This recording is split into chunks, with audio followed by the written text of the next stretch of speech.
now time for the DMs on IG, on our Instagram page, 423 Podcast Football. If you guys have not followed it, please do. And the feedback from some of you, thank you so much for sending them in.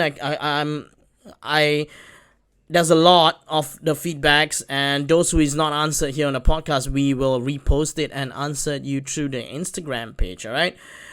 First question. Wow, who will win the Euros? I mean, you can talk about Portugal's squad. Looking at their 26-man squad.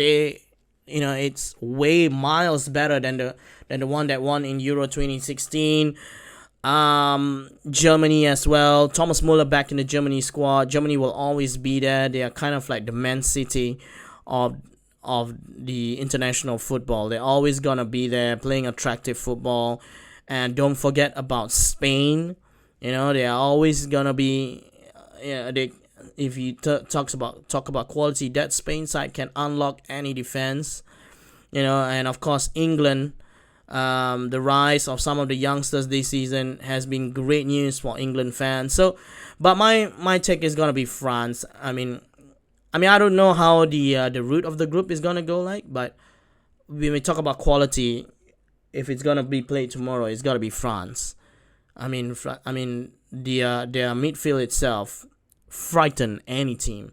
Their centre back and guys like Lucas Hernandez is not even selected for left back or centre back position. I mean, that shows a lot. So my take is gonna be France, and of course you are welcome to bash me if France were eliminated in the group stage of the Euros, because that will be somewhat surprising. On to the next question. Which team surprises you the most this season? There's actually a lot.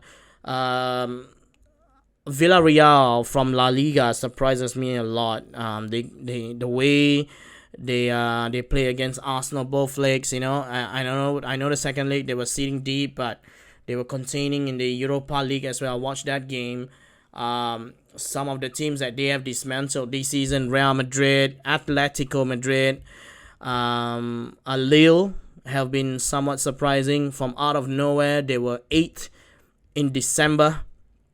I was checking the statistics. They were slowly climbing up while, Marseille and PSG was having that dirty face-to-face match, and they were on the side collecting points and find themselves top of the table now.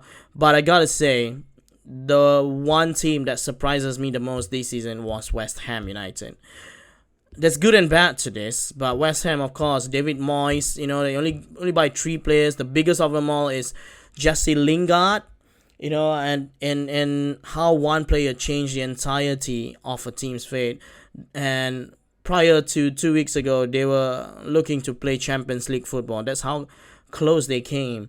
And I think West Ham, if Man City did not win the Champions League, I think David Moyes should be awarded the Premier League Manager of the Year, because he has assembled such a great, it has structure as well. If you watch some of the West Ham games, I actually think West Ham is better than some of the group stages in the round of 16 elimination Champions League team. Excuse me. So my answer to that will be West Ham United. Number 3, who was better in their prime, Xavi or Zidane? Wow.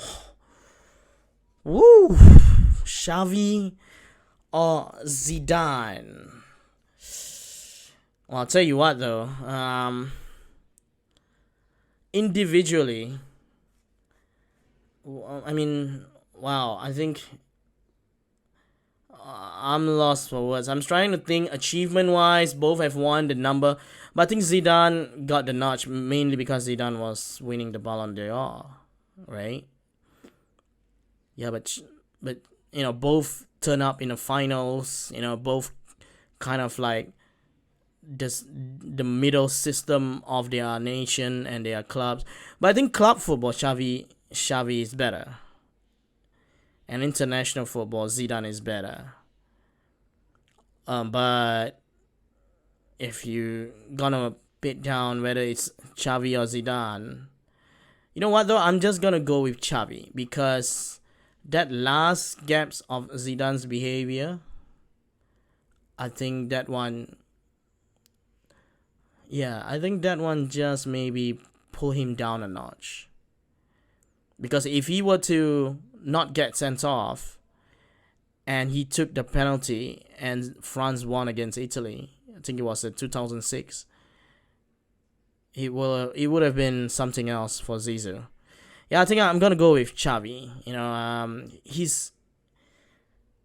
He dictates tempo of his team.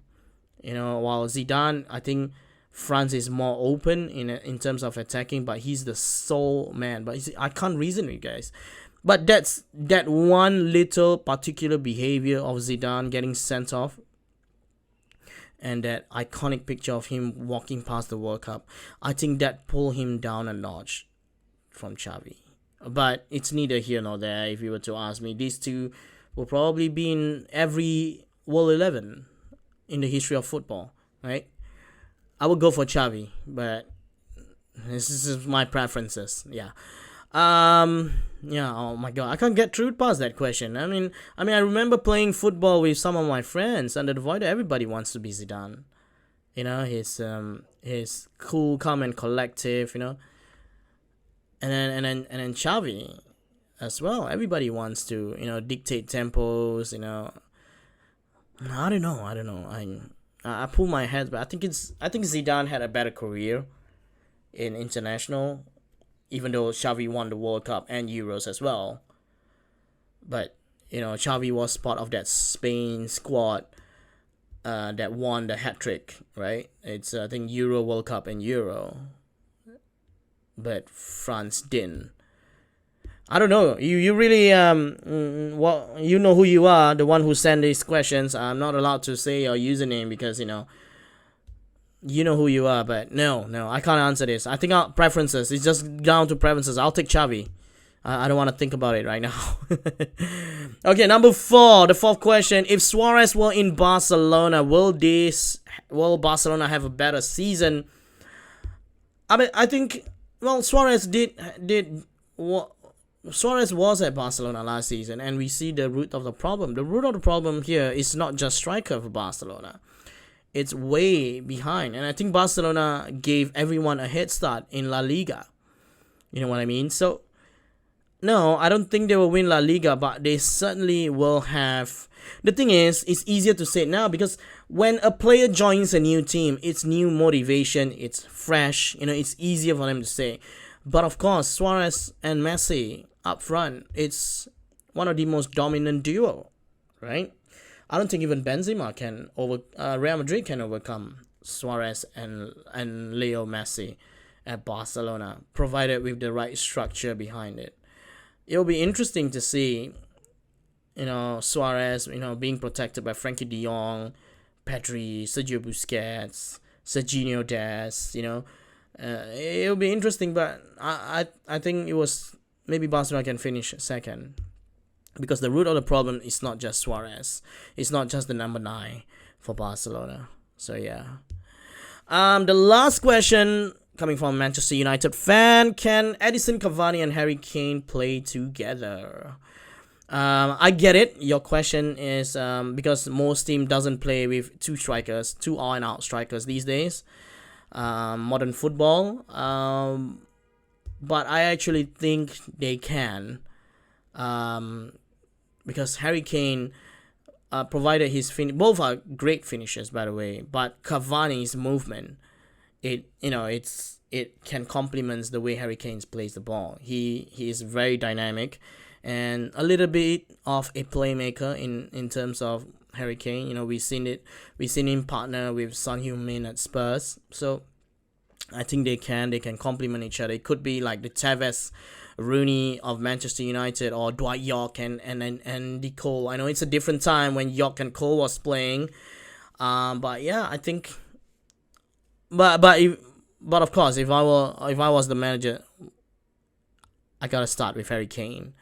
Cavani can come in later or the other way around. I can't have two strikers in these days, especially if it's the likes against Man City. The thing is when you play two strikers, you waste a lot of space in midfield and a lot of build up is being held up in midfield, especially when you take on teams like Man City, who likes to pack the midfield. It depends. If Harry Kane did sign for Manchester United, I'm pretty sure Solskjaer, as a striker that he is, he will love to entertain the idea of getting these two play together. So yeah, my answer to that is yes, they can play together. Any professional strikers will be great at playing together. That is it for some of your feedbacks. Thank you so much for sending in the feedback. There's a lot of feedbacks as well to some of your footballing questions, intelligent ones, by the way. But I chose not to answer it because I think some of them we already covered in previous episode. But of course, I will repost it. On our Instagram page. Follow us on our YouTube page as well. It's 4-3-3 space podcast. Subscribe, likes, and share. And of course, our Instagram page, 433 Podcast Football. Thank you so much. This has been episode 21. I am Hans Saleh, and I'll see you soon.